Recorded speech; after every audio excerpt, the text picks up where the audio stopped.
Jason continues to be wary of her, but they don't have a choice. Back on Earth, Michael's sure the paradox Ava had told him about is behind all this.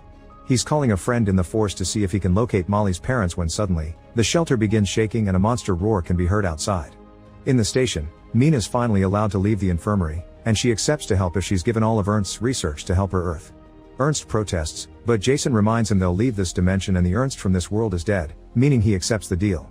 Mina will require lots of power to fix the final section of the Shepherd, and the guys begin working on it while Ava takes Mina to her new room. Ava also takes the chance to ask why this universe is Ava stayed on Earth, so Mina plays a recording to show her that here her children are alive and she stayed with them. The guys are trying to figure out where to get the power they need to activate the Shepherd again and think they could shut down the oxygen temporarily.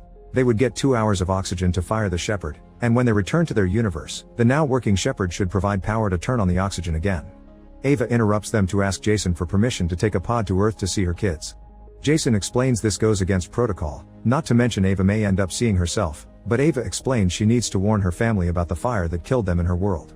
Jason reluctantly allows her to go. The crew begins working on their plan and Gordon goes to shut down the oxygen tanks.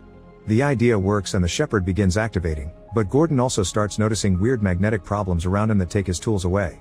The metallic sand he had used to fix the wall also reacts and grabs Gordon, trapping him on the wall before the weird magnetic field causes the oxygen tanks to explode, causing a huge part of the Shepherd to blow up.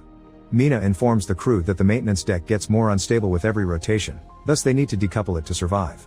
While Ava, Jason, and Monk suit up for the mission, Ernst reminds Mina that he isn't the same guy that betrayed her, but she stays cold.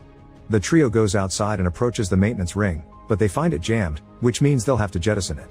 Monk and Ava begin making their way back to see if there's a way to do this remotely, but Jason knows it can only be done with the door closed so he stays behind to keep it locked manually. After saying goodbye to Ava, Jason jettisons